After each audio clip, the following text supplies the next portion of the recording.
गुरुश्री सुब्रत खमारी से मैंने बहुत सुंदर भाव से गीतटा लिखिछन। से गीतर सुर होचे बोले मेरे कंगना से गीत सुर है। यदि किसी भी भूल भाल हवा तो मत क्षमा करबे। बोले भाई प्रेम से राधे श्याम। बोले भाई प्रेम से राधे श्याम।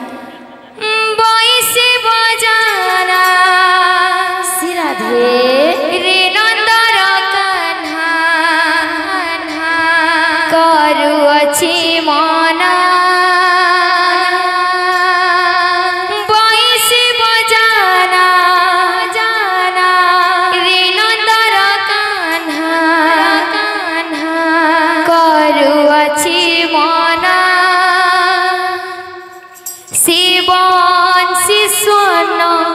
सुनिली घरे रही पारे ना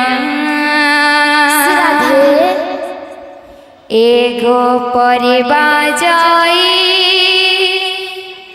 किते नींद बजाना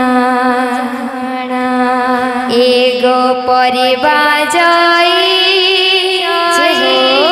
किते नींद बजाना एगो परिवार जाई केते नींद बजाना।